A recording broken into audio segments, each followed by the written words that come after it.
Welcome everyone to today's meeting of the Social Wealth Seminar, the Jain Family Institute. It's an ongoing semi-monthly forum exploring strategies to manage public assets and resources in service of a more just society in the United States and across the world. And today, we're going to be learning from someone whose experience speaks so directly to the purpose of the seminar, Compton's Mayor Asia Brown. And I'll be introducing Mayor Brown in just a moment. But first, a little bit of background. As I mentioned, the Social Wealth Seminar is a project of the Jain Family Institute, or JFI. We're an applied research organization in the social sciences based in New York City with a focus in digital ethics, higher education finance, and especially relevant for today, guaranteed income. Today I'm, as I mentioned, just so thrilled to be welcoming Mayor Asia Brown, who will be followed in this virtual seat, if not the physical one, by several other presenters in the coming weeks that I just want to kind of flag for those who may be interested in joining us in the future.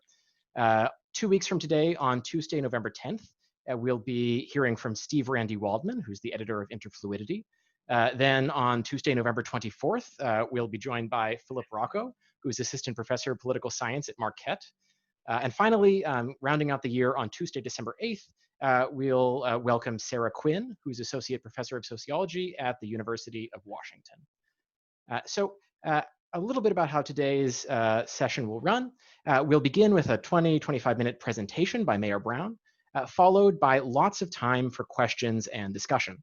So please do save your substantive questions for the end of the presentation, though if you'd like to raise points of clarification, you can place them in the public chat at any point, and Mayor Brown may opt to address them or not. I should also note that we are recording this session and we'll be posting a lightly edited version to our YouTube channel for those who couldn't make it. So if you don't want to appear incidentally, please don't activate your video. So just one last little thing to do before introducing Mayor Brown, and that is to thank several people. First, as always, I'm in great debt to JFI's amazing editorial department, especially Hala Ahmad, our PR and policy communications lead, and Molly Dektar, our editorial director. Of course, we also need to thank Mayor Brown for joining us today and for her leadership on guaranteed income.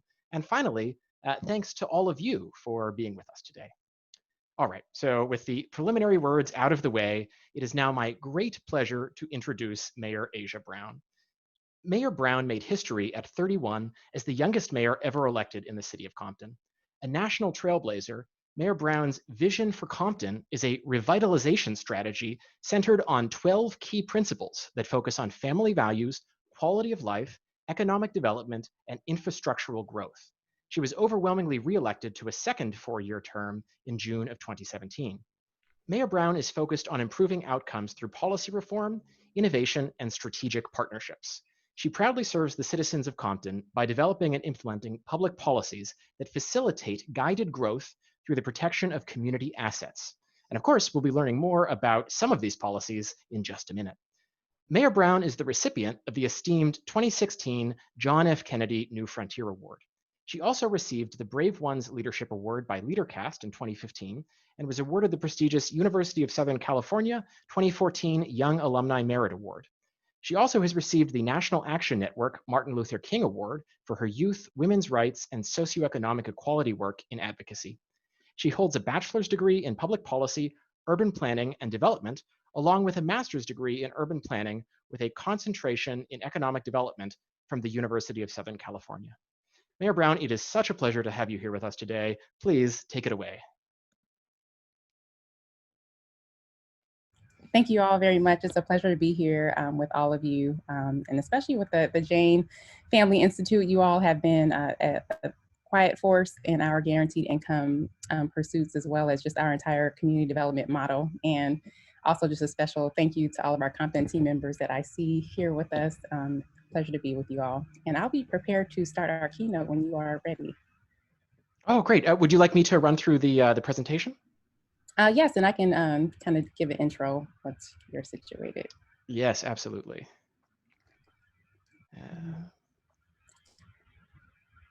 Well, first, I don't know how many of you all envision growing up that you'd be a part of research or even within your respective fields that you're in, but I am a person that never envisioned I would be an elected official or any form of government growing up. After being in college and studying urban planning and policy, I recognized that government was a great place to have systemic impact and to affect change. And after working for about a decade for various cities, I switched over, actually left the city and started doing some consulting and a lot of community work, and decided to really step out on faith and run for mayor in order to affect change from the top down. We all have experienced just the red tape of government and can understand how difficult that could be. But I knew that in order to have systemic change, we needed new policies from the top down. And that's really what we came to the table to do in Compton with our vision for Compton. And it really started with speaking with stakeholders and having them to identify what their biggest challenges were and what their dreams were for Compton. And then we devised our strategy. So I'll start with just a brief history of Compton, and then we'll go into what we've been up to under guaranteed income, and then as well as our broader community development model. So Compton was founded in 1867. It's actually one of the oldest cities in Los Angeles County. It grew dramatically over the next few decades, and it was really anchored by commercial and light industrial, and it's still anchored by the industrial community and in the economy today. After the downturn in the 20th century, along with the urbanization of LA's core, many people left the urban core and flew to the suburbs, and there was just a drain on the community, which really had cyclical impacts on and also exacerbated additional systemic inequalities that really have hampered many urban communities across the nation. Compton earned its reputation in entrepreneurial Smith in the 80s and 90s. Actually, in the 70s, very robust and strong, but in the 90s, with the launch of the cultural renaissance out of Compton, it really spread its name throughout the world and is the Compton really that people identify with today. And so our growing population, obviously, within the last 2 decades, our community has continued to grow like many other communities throughout the nation and also in Southern California. We've seen most recently in the last 10 years, a dramatic rise in real estate values. In the last actually half of a decade, we've seen almost a 55% increase in value within Compton. And just to give you an example, the median income, the median household value in early 2009 was about $249,000 per household in Compton, and now the average is well over $400,000. Also, we've seen major gains in educational attainment. We've seen more people getting their education, and also we've seen an influx of younger people coming back into the community as well with their education and expertise. We've also experienced over the last half of a decade a dramatic decline in violent crime. We've been able to pilot certain models that's really focused on community, and we've continued to see an increase in safety over the last several years. And to give you some context, at the height of NWA straight out of Compton, I always use that as a marker, in the 90s, we had averaged about 100 homicides in Compton, and we're still averaging under 25 as of today. And in 2013, when I became mayor, we were averaging about 40 to 45 homicides per year. And so transitioning into strengthening the community, as I shared, we rolled out an ambitious 12-point plan that really focused on strengthening every aspect of the community, focusing on families. A part of focusing on families is recognizing that people need income and employment opportunities, as well as access to capital. We worked on building various community infrastructure. These are some highlights of major development that has happened in the city and that really helped us spur some catalytic investment. We, on the city side, invested in public infrastructure with several new buildings being reconstructed in the community in the heart of the city. We also attracted a new light industrial park. It was actually a brick quarry that had been vacant for 30 years. And we were able to work with UPS and Best Buy to develop 1.1 million square feet of a logistics center that also created over 1,000 jobs, of which 30% were set aside for Compton residents. In 2016, we also passed a Measure P, which is a voter-approved 1 cent sales tax measure. It was a strategy that I introduced in 2014, and after getting through some red tape, was before the voters in 2015 and enacted in 2016. But the goal of this Measure P was to restore the city's infrastructure, recognizing that Compton had suffered from divestment for the last 40 years. Our infrastructure system was heavily in decay, as well as other public assets like parks and other public spaces. And so we are on target actually to bring forward an $85 million capital improvement bond next week through our city council meeting to approve, which will include about $40 million set aside to restore the remainder of our street system. We spent about $25 million in the last 3 years on roadway improvements, so this will round out the remainder of our system. And then we'll also set aside funding about $35 to $45 million for new lighting, new park improvements, as well as other public facility and technology upgrades. We also welcomed Walmart as the super center, which was another blighted, underutilized, although historic property in the city of Compton. And they also created job improvement and opportunities for local companies to also sell their products right here in their own community in Compton. And these are examples of buildings that were built recently in the city. Strengthening community. We have also focused heavily on how we can actually drive sustainable change. As I shared, we are getting ready to introduce guaranteed income, which is a big component of our community development model. But in order to have a sustainable systemic change, I knew that we needed to create a vehicle to actually create the type of impact that we know we need within our community. So we're launching our Community Development Corporation actually tomorrow with our first inaugural board meeting. I saw a couple of our board members on this call today. And so the main vision of our CDC is to drive sustainable and intentional transformation by building essential and critical infrastructure to stimulate the healthy, prosperous, and safe community.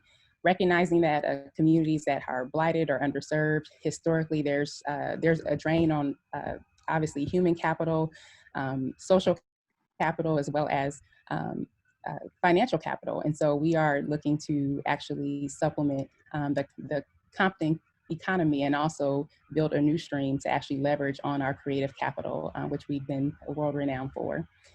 Also, our model is heavily built on sustainability. All of you all are very well versed in the importance of this, but for me, it's very important to have something that we build that will live beyond my administration, future terms. It's going to be something that will be independent, so nonpartisan, and that will really be a force for a positive change that also can be trusted within our community. As part of our model, we're tapping into our community's culture and influence, thinking about entertainment as not only one particular industry, but it's also supported by several different technology industries, as well as business, merchandising, licensing. So the full gamut, we plan to actually monetize utilizing Compton residents and also Compton's world-renowned influence to continue to create new economic opportunities. We're also focused on creating strategic new infrastructure. So we're actually developing a new technology, arts, and innovation economy, as I shared, but also creating an actual focal point within our downtown. We're planning on launching a 35,000 square feet innovation hub, which will be the core and also provide some key infrastructure so that we can create original content and also monetize off of that straight out of Compton. We also are committed to creating a scalable blueprint, recognizing that communities across the nation have been challenged and ravaged by many of the systemic injustices that have impacted Compton.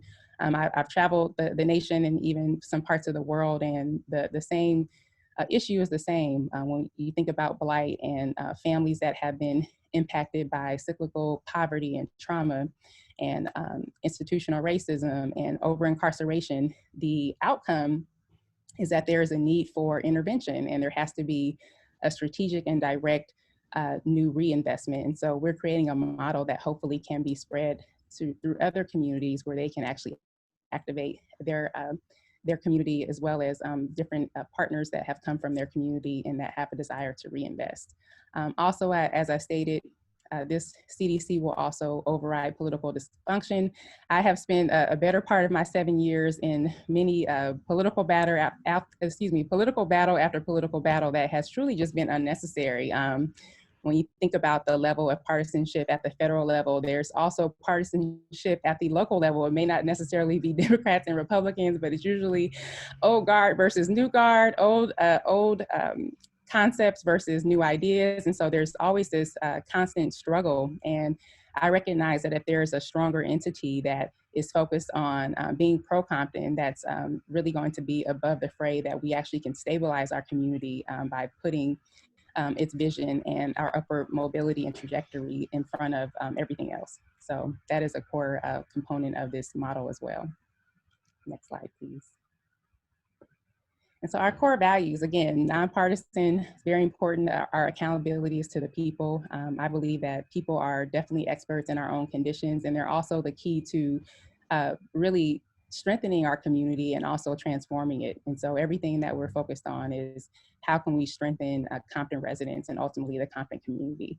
Also, healing justice is a core of how we are looking at the actually rebuilding Compton's fabric. It's easy to talk about projects or buildings, but what we're really focused on is how do we rebuild people so that people will in turn be stronger individuals, stronger family members, stronger community members, better business people, and able to then in turn reinvest within our community. And so healing justice is the core of that, recognizing that people of color, also those that have been systemically underserved or impoverished, are dealing with trauma in just incredible proportions. There's data that supports that people that live in urban communities and urban cores, they are 3 times more likely to suffer from different forms of PTSD than those that actually serve in the actual war within our military. And so there's a huge need to really provide intentional resources to really restore our community, because you can have a wonderful program or even a beautiful structure, and if people don't believe that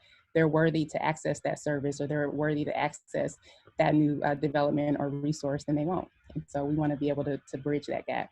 Also, strategic disruption is at the heart of what we're doing, recognizing that there must be some big bang in this system in order to really generate the type of output that we know is actually necessary and essential and possible. And so we're focusing on direct intervention with our local economy, also through infusing new capital, strategically focusing on building generational wealth through a variety of means. Guaranteed income is also a component of this. I'll talk more about that in a moment. And then also strengthening educational attainment, focusing on how we can continue to reduce health disparities, environmental impacts, even through urban greening, also focusing on installing affordable and also workforce-specific housing. As we continue to expand Compton's creative economy, we recognize that there's still a significant need for affordable housing that's geared toward the arts and entrepreneurship community. So we'll be programming our housing opportunities to really fit where we're going as a community collaboratively, and really creating that that market disruption in a cyclical and also an impactful way. And also a community advisory board is built into this model. We are obviously we have built a very strong team of stakeholders, both local and abroad, but also having a community advisory board is centered to keeping our CDC people focused and vision minded. And so we will be not only working with community leaders and different organization representatives, but our goal will be how we can actually strengthen these organizations, expand their capacity, bring them in connection with different funding opportunities and capacity building resources, so that ultimately we can be strong from the bottom up. My goal and vision is to really expand these organizations so that they can obviously do more, serve more, and also have the longevity that we know that they need in our community. Next slide, please. And this entire model, as we discussed, is really a part of BREATHE, which is synonymous with addressing the cyclical generation impacts of trauma, which we talked about before. And this is really simple: the fact that if people are continually impacted by a cycle of trauma or pressures, and I always use the analogy, if people are kept in a pressure cooker, they can never come out and think about how they can navigate today in order to really bring about the future that they want for them and their families tomorrow. And so it's really about providing immediate needs and stability so that people can change the impacts of cycles of trauma and begin to work their way through to healing, wholeness, and wellness, which also includes a stronger economic footing. And so that's a part of our model with guaranteed income, as well as build. So transitioning from survival mode to a build mode where people can actually start thinking about upper mobility and accessing different resources to change their upward trajectory. Next slide, please. And so this is really the core of, these are a few of our CDC initiatives. The first I talked about mental health and wellness center support. We were privileged to work with Venus and Serena Williams to launch their Yetunde Price Resource Center in the city of Compton. And so one of our priorities is to assist their center with expansion so that they can serve more Compton residents. Also, we have an urban green space and urban forestry plan. We plan to be in alignment with the city's objectives of really increasing the quality of our park space, and then also adding additional park space throughout the community and infill development opportunities. And then just really simple urban greening, recognizing that trees do wonderful things to not only the environment, but to us as humans. Obviously, it improves our well-being, our sense of peace, as well as absorbs noise and other environmental stressors. So that's a part of our objectives. We also have a small business facade program, recognizing that small businesses definitely need assistance, obviously, in this time of COVID, but then also recognizing that there will be some businesses that change their model altogether, but there'll also be an opportunity to physically impact the environment. So having a facade program will remove blight and ultimately enhance the community and quality of life for Compton residents. We also are privileged to partner with USC. They have committed to build their Iveen and Young Arts Technology and Business of Innovation High School. This is one of the silver linings of COVID. Dr. Dre and Jimmy Iveen were working with USC to build this school outside of USC, directly about 1 mile south. And they actually took a pause in the height of all of the civil unrest and really thought about where this school could have the most impact. And Dr. Dre definitely took a stand for Compton, and they agreed. And the same day, called to confirm that the school is coming to Compton. So we're currently working with them on locations, and there's still an opportunity for co-location with our innovation hub. So we're still under discussion, but this also will be a priority program or project for the CDC to support. And then also the Compton Pledge, our guaranteed income pilot, which is what brought me together with all of you wonderful people. Just is a phenomenal opportunity to provide dignity, stability, and breathing room to Compton residents during this unfortunate time of economic downturn with COVID-19, but then also just those that are already living at or beneath or slightly above the poverty line that are impacted by systemic racism and injustice, and that definitely could utilize some breathing room in order to better navigate their personal lives for them and their families. Next step, thank you. And then our Compton Innovation Hub and Creative Studios, I talked about this earlier, but this will be our 35 to 45,000 square foot activation space in downtown Compton. We also are privileged to work with the Compton Service Workers Catering and Delivery Cooperative, which is really outpouring and a second initiative from One Fair Wage. And it's a pilot that they have designed in partnership with our office to train, employ, and share ownership of the food service industry that are displaced permanently, either unemployed or underemployed in the service sector industry. They've created a shared ownership model supported by the California Department of Labor that delivers fair wages for employees, cheaper facilities for businesses, and also a means for small business restaurant owners to stay afloat by cooperatives, renting kitchens, ghost kitchens, and also they're able to be expedited through some of the standard legal regulation. And so this is a very important opportunity for Compton residents that are recently unemployed or underemployed and also connected to the service industry. So we're looking forward to this as well. The Compton Impact Fund is an investment fund that is out of the CDC as well.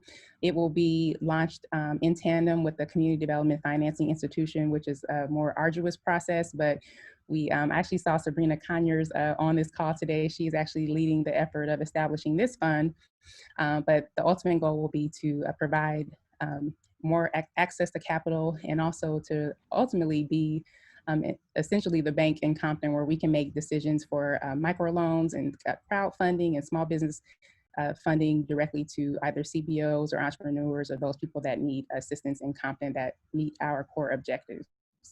Also, the Compton Collab is really a feeder location. It'll be a smaller collaborative working and learning community, and really will be our command center for our CDC, as well as churning out relative and original content that is reflective of the community, that twofold mission that educates and empowers.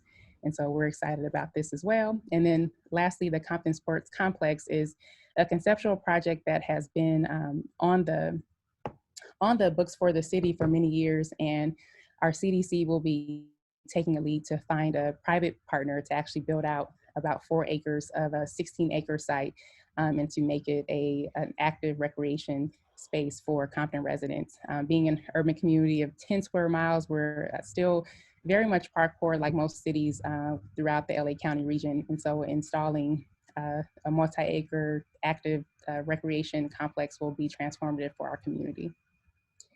Next slide, please. And so these are just some of the projects or activities that are currently underway on the city side.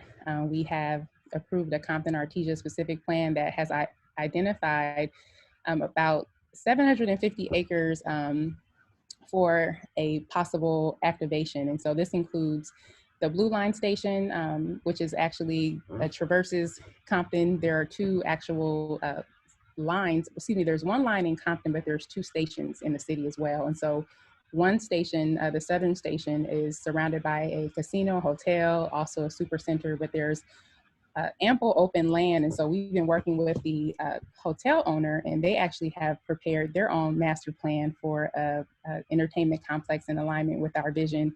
And so we'll be working together to activate that space and create more opportunity sites, and also add additional housing, both market rate and affordable, in a high-rise format to this location. There also are about 4,800 new housing units that are assigned to this location. And then also they anticipate that this will be a new entertainment hub for Compton. And this is something that really has been envisioned. I can't take the credit. Many administrations prior to me really thought that this space was underutilized and could be a wonderful gateway and hub for the city of Compton. Hence, they named it the Gateway Town Center Plaza. But this will be a great opportunity as well to be not only a draw for Compton residents, but also a regional draw, as we're just adjacent to a new and budding economic and entertainment-led epicenter, with being adjacent to the new stadiums and all of the work that's happening in downtown LA. And so on to the Compton Pledge, our Fund for Guaranteed Income partnership, which I know F4GI is on the line, as well as in partnership with the Jain Family Institute. And I'll go into this more deeply in a second. Next slide, please. Okay, so these are some of the quotes from different advisory members have provided us access to members. And this is just to provide you all with context as to what people are dealing with every day in the height of this pandemic. One resident said, "I'm a Compton homeowner. I lost my job. I decided to go back to school, but it's getting harder to pay my mortgage." Another person indicated that she's retired, age 69, and recently had a COVID-19 death in her family that caused them to have a strong economic hardship. And so there's definitely an interest for the Compton Pledge. And after we made our initial announcement last week, many people contacted our site requesting for additional information and just sharing their story of why this will be impactful for them and their family. And then ultimately, obviously, we have Patrice Cullors, who is the co-founder of Black Lives Matter. We are very proud to have her strong support of guaranteed income, as well as the city of Compton. Next slide, please.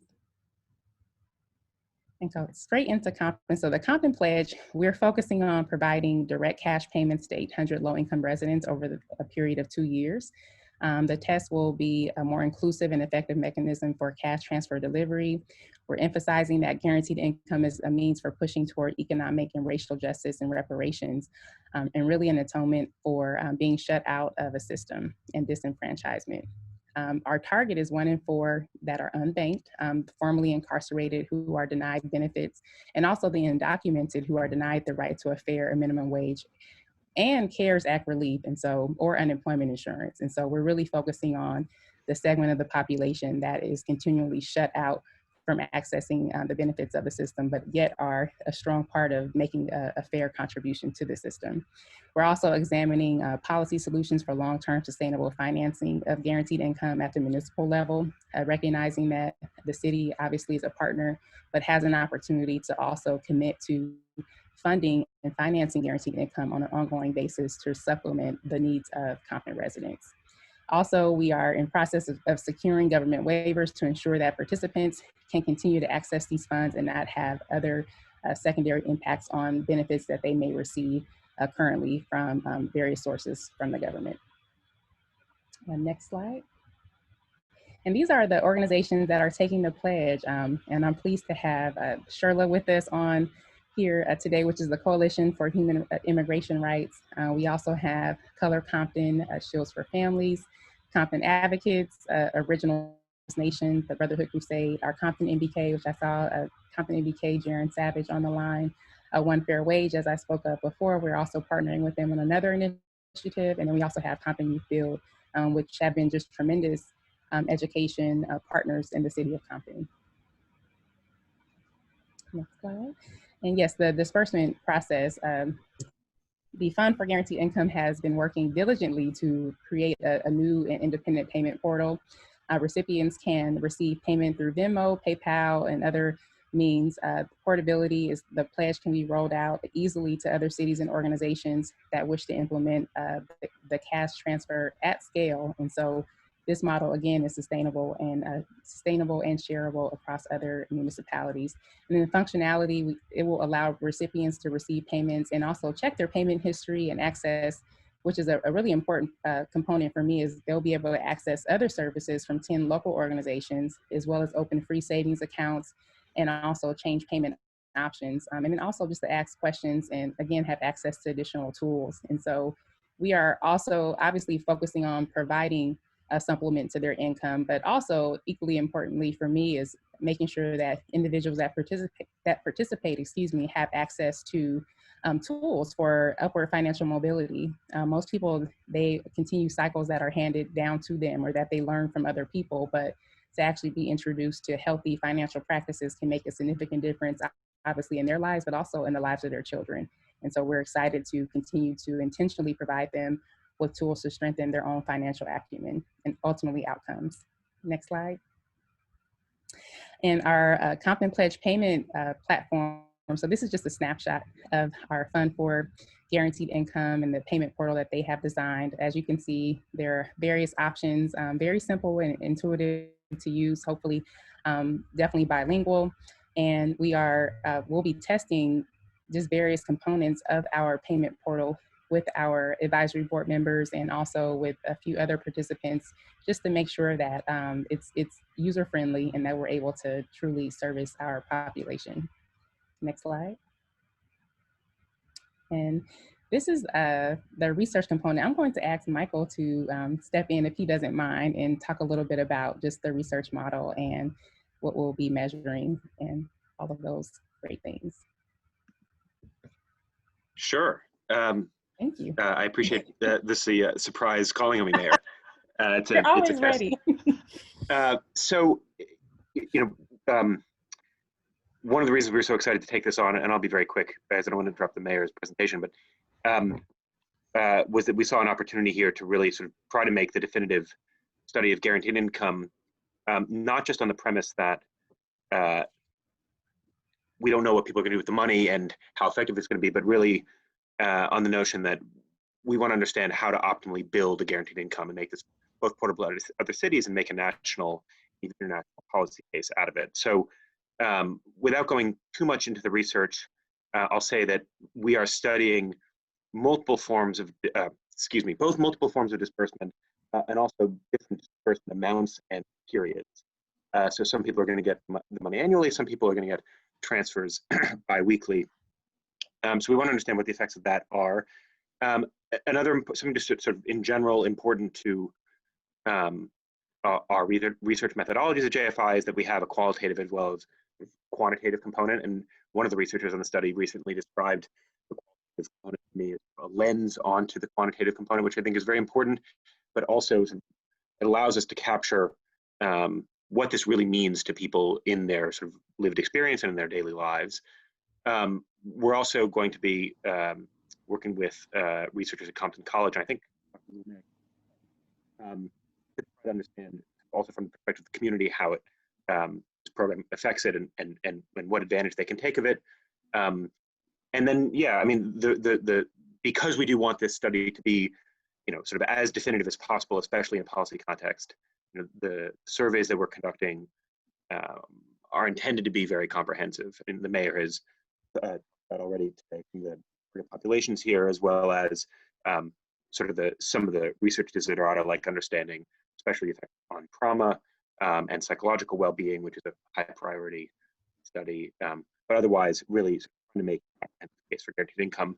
And of course, I think we are all on the call, but since they're listed in the slide, I will read their names out.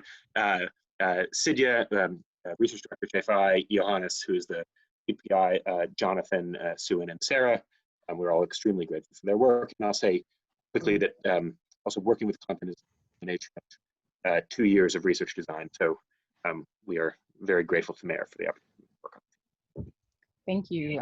Thank you so much, Michael, for tagging in. And I will just say that we're excited to really measure how people feel when they actually receive a guaranteed income. As someone, I've personally grown up single mother, working poor, and had to make a lot of changes and a lot of choices really on what type of sacrifices we would make to survive and make it. And I just remember just the level of stress in my household.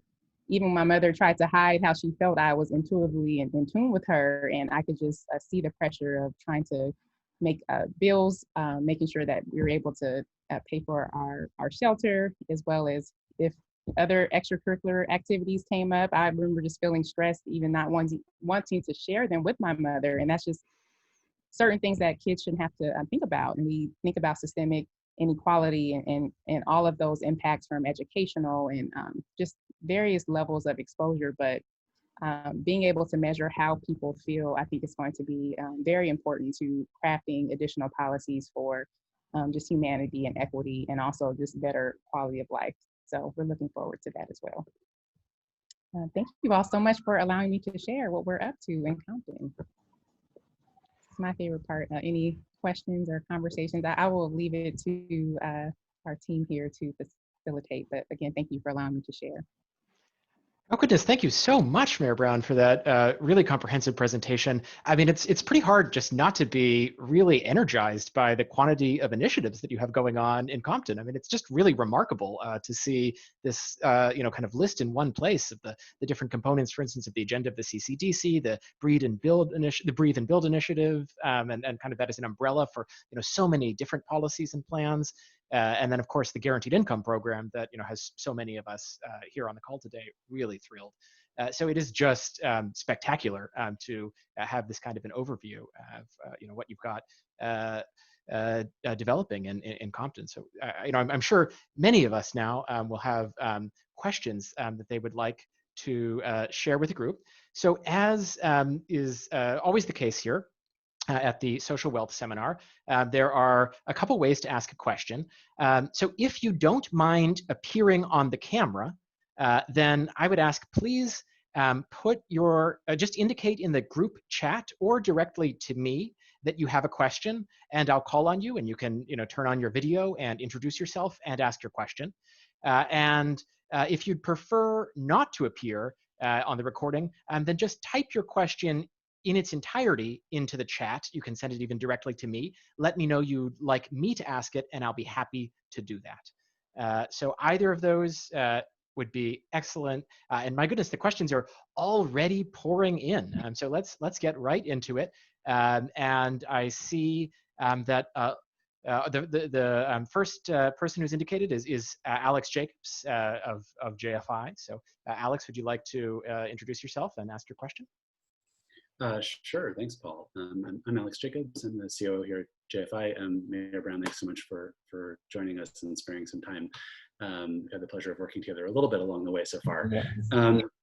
So I guess my main question is this seminar series, I think as Paul indicated at the beginning, has been sort of devoted to thinking about how to leverage public assets and resources for the public good. And we've had a really wonderful array of mostly scholars and sort of thinkers on this subject. And I think you're really the first, I would say, practitioner to come and speak to us as in a person in a position of authority who can actually make some of these ideas come to life. So one thing I thought might be interesting to hear about is how do ideas trickle down or up to you, and what kind of knowledge sharing about best practices along these lines exists between cities themselves. I'm always curious to understand how you develop relationships and share ideas with some of your like-minded peers in different cities.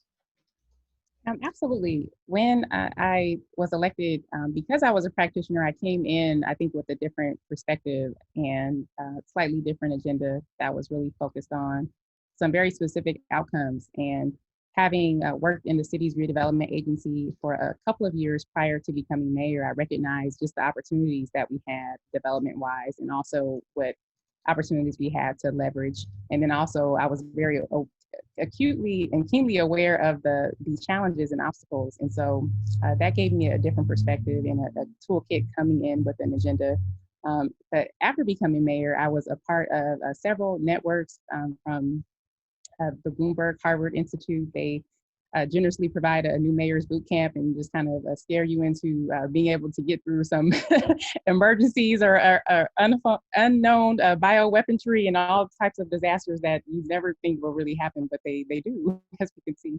And then in being a part of that network, I was able to connect with mayors that were coming in at the same time, but they're different organizations that do convene mayors, from U.S. Conference of Mayors. Sometimes people work in different working groups, but because Compton was just, I called it just ground zero. There was literally just so much missing from the city, and I had so many challenges and few resources that I really didn't have the opportunity to really network or connect as much as I would have liked to. So I was kind of in this bubble, but I would come out and connect and meet with key people that were thinking of some of the same things. But ultimately, this same vision that we're instituting is something that was developed even before I became mayor. I just saw this as an opportunity. And as we were able to connect with like-minded people, we've been able to see plans and opportunities come to life. But there are networks, even with the Compton Pledge. I'm pleased that one of the mayors I connected with I called it a baby mayor, was Michael Tubbs. He was not a mayor yet, he was a council person. And we ultimately stayed in contact. And as I watched him pilot guaranteed income, I remember before he made his announcement, he was like, I might be crazy, but I'm doing this new program. And it was very controversial at the time. It's more widely accepted now because of the pandemic, but he definitely put a lot on the line to step out there with guaranteed income. So I pushed and encouraged him. And then later, as he became a leader in the space, he invited me to join him to start Mayors for Guaranteed Income. So I was a part of his support coalition to get started. And then as we began bringing in other mayors, the Jain Family Institute, the Fund for Guaranteed Income, and others, they were looking for a city that they could work with. And somehow I convinced them to come to Compton and work with us. And so that birthed the Compton Pledge. But that's one example of an initiative. And at the same time, we were in tandem working for the launch of our Community Development Corporation. And I saw this as an opportunity. Obviously, I have limited bandwidth, but I saw that this could really be something that we all work collaboratively together. And so they took not only the Compton Pledge, but they also pledged to work on the CDC as a larger model. And so here we are today, launching all of these things at the same time. It sounds crazy, but it's all going to work out fine. Yeah. Well, great. So I see we have some new guests with us today, which is extremely exciting. So I'd love to call on Deborah Fine, perhaps, if you would like to share your question. Hi, Mayor Brown. Thanks Hi. for taking the time.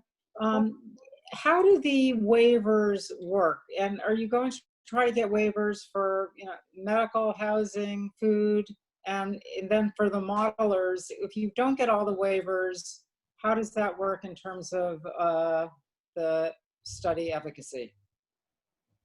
Thank you, Deborah, for the question. On the city side, we operate our own housing authority, and so internally we're able to provide waivers on some aspects of the housing side, but since it is federally funded, we are still under certain regulations. So we're currently working with the governor's office to provide a blanket exemption for program participants in the form of various forms of assistance, from housing to basic income, as well as other supplemental cash programs. Great, thank you. So I see we also have a question from Laura. Laura, would you like to introduce yourself and ask it? Hi, Mayor Brown. Thanks so much for this presentation. Super informative. I had a question. In one of the slides, it mentioned that through the Compton Pledge, or maybe within the app, there's 10 organizations that you're working with, and I was just curious what those were, what types of orgs they are, and how the recipients will be interacting with them.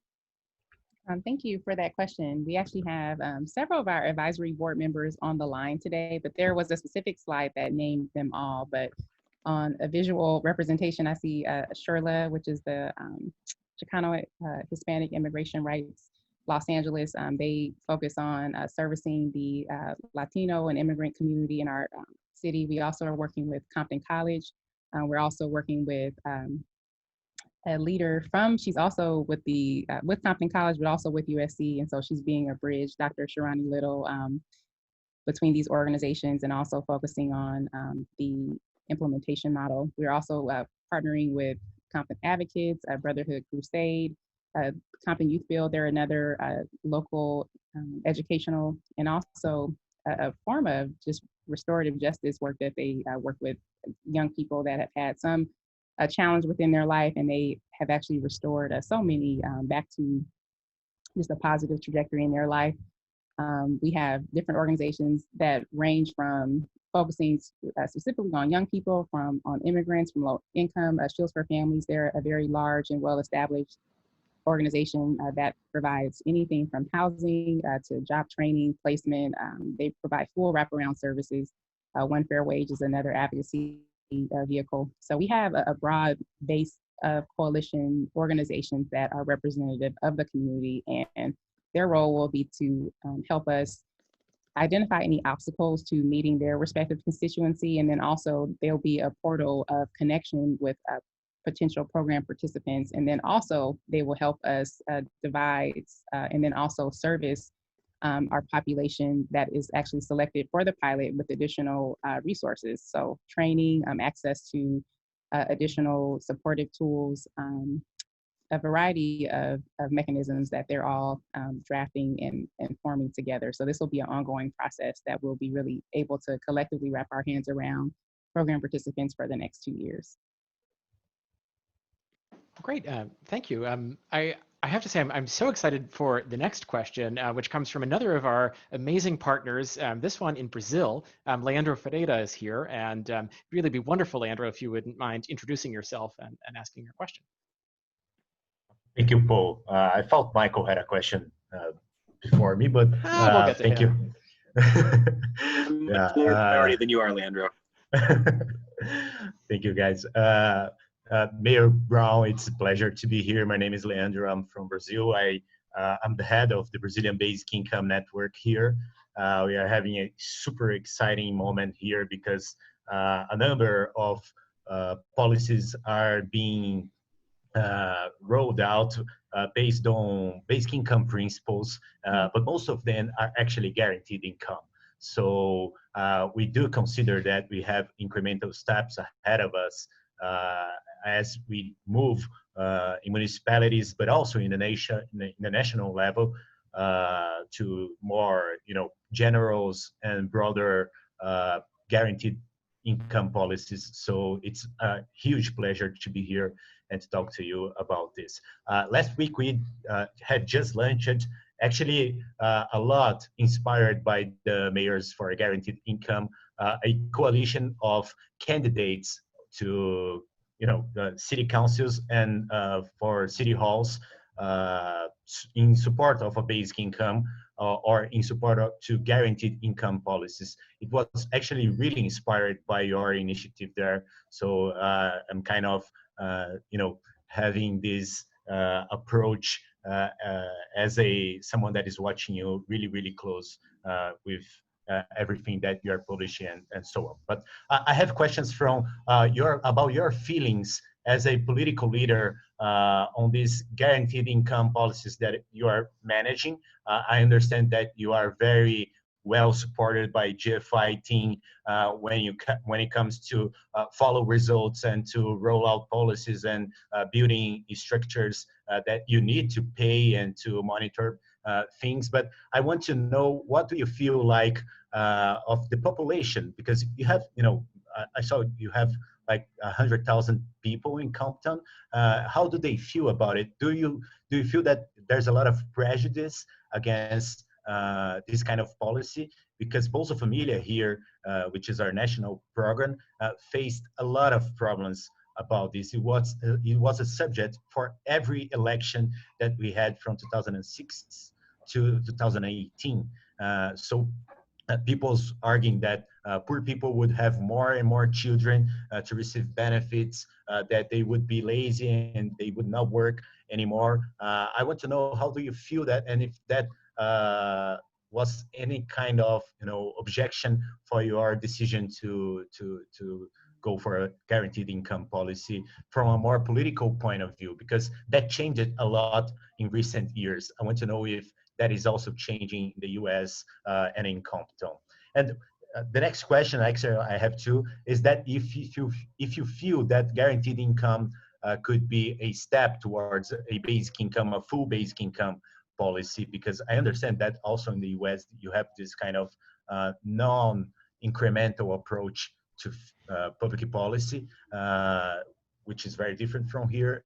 We consider that this is a huge step towards basic income. I want to know what you feel like about it. Thank you, Leandro, for your great questions and just sharing your context and experience.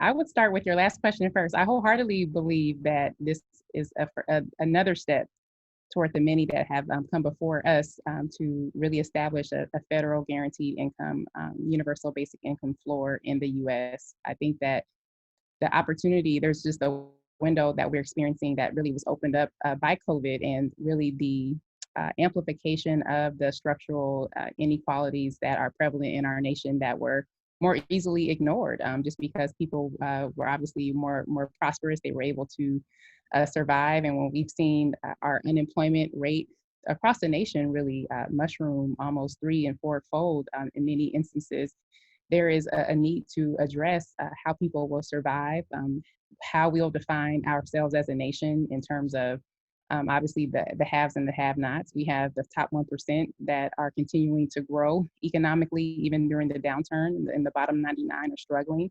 And so we have to really reassess our American values and really think about how we can even envision those that are considered impoverished, or in many instances, people consider them almost invisible or the least. How we'll define ourselves is really a reflection of how we'll take care of, in my opinion, that population, and being raised in poverty and having to overcome many of those issues in so many different ways. I recognize that my whole experience is contrary to a lot of the misnomers about guaranteed incomes, that if you give people an opportunity to really survive and take care of themselves, that they will choose what's best for them. And I think that there are several pilots that have come before our pilot that also really honed in on this point and amplified and confirmed this point, is that people, they didn't waste their money. They bought food, they bought shelter,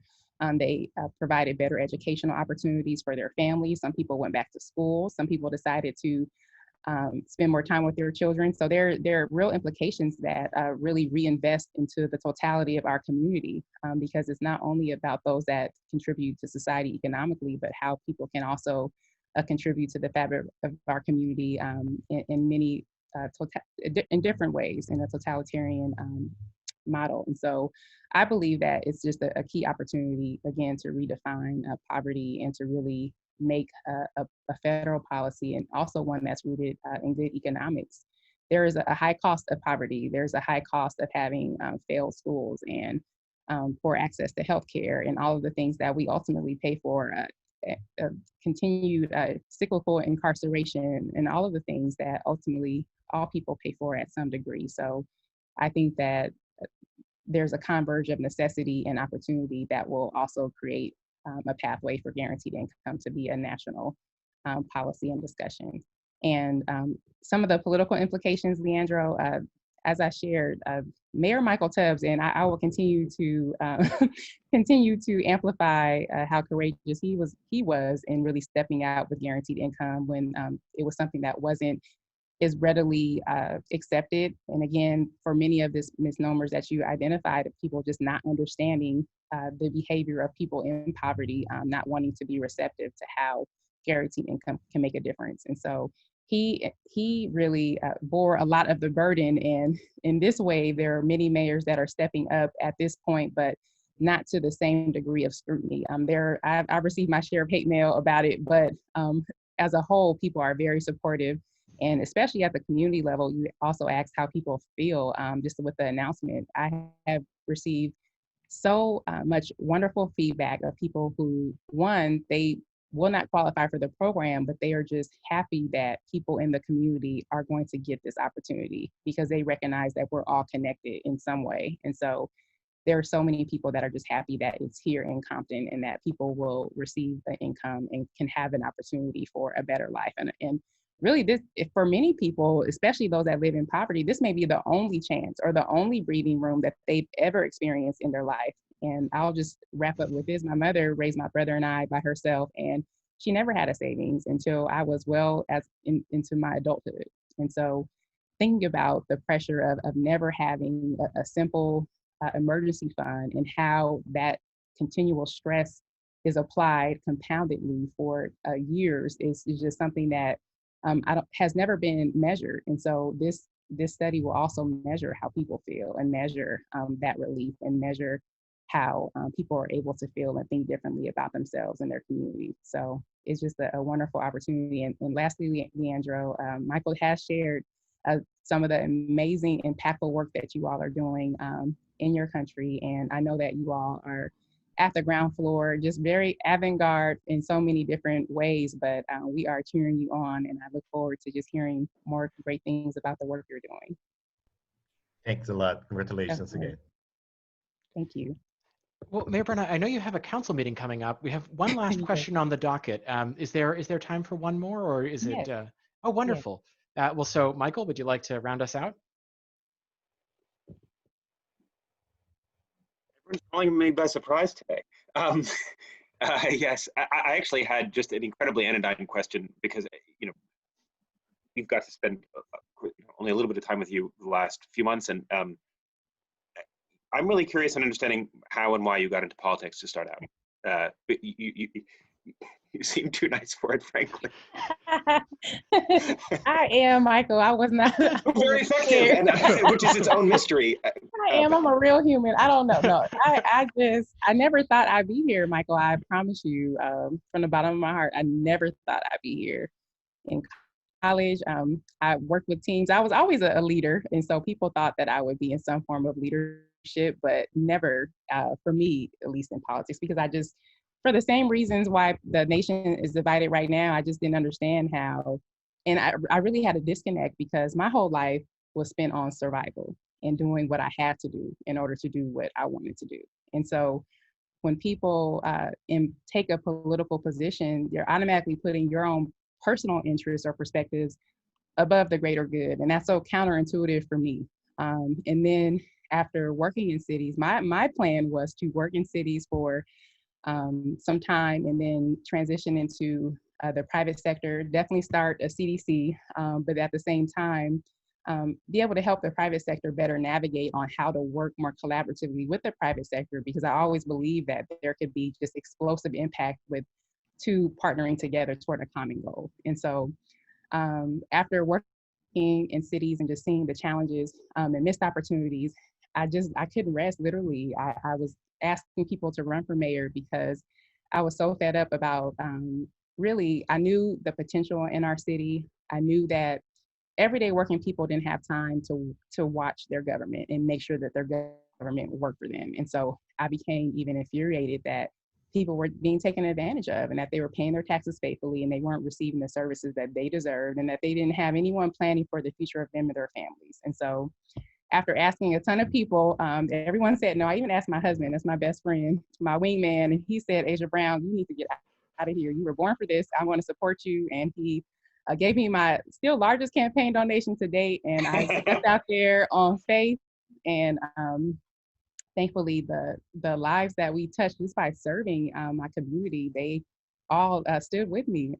And they believed the vision that I had, and we stepped forward and we were successful. But I literally ran against 11 other people, 2 mayors that were in office collectively for 20 years. I wasn't supposed to be here. So I knew that my steps were purposed and I knew that I would be effective. So I have been walking by faith, working very diligently ever since. But it's been an incredible, just an incredible opportunity to really see just visions manifest and seeing hope restored and seeing just love poured out on the city and to see it getting stronger and to see so many battles we fought for the good of people. So I don't know how long I'll stay in politics, but I know that I was purposed to be here and we'll see what happens after this. Thank you, Michael. And how fortunate for all of us that you have made this decision to take the plunge to enter public service, and how amazing that we all now have the chance to accompany you as you push these initiatives that, as you can see, are now redounding across the world. So very, very exciting. So if I may just say, in closing now, it's 7:06. I know you need to get back to politics, Mayor Brown. But I just want to note very briefly that in 2 weeks, we'll be back here at the same time, 3 p.m. Pacific, 6 p.m. Eastern, to hear from Steve Randy Waldman, the editor of Interfluidity. So please invite your friends, come on back, and send me an email if you'd like the link and aren't on our email list. Please do, and I'll share, yes. Oh, wow, well, thank you. And listen in if I can. I may be no video on, but listening. So please. Oh, wow. Well, that would certainly be an honor next session or any time, of course. And on that note, just to once again, thank you, Mayor Brown, for this really spectacular presentation, and especially for this very lively and illuminating discussion. It really has just been an honor to have such an inspiring figure as our first practitioner speaker, and they're going to be big shoes to fill. So, ooh, Steve, I'm sorry, but yeah, thank you so much. Thank you. It's been a pleasure to work with you on the preparation, Paul, and you've been just a tremendous help even on preparing our presentation as well as Nika. So, Team Compton Pledge, thank you all so much. I'll see you all and talk with you tomorrow. You all have a wonderful rest of your evening. And again, thank you all for allowing me to be with you on today. And please, thank you for the tremendous work that you're doing to make lives better every single day. Your work is so significant. So Godspeed to all of you and take care. Bye-bye. Likewise.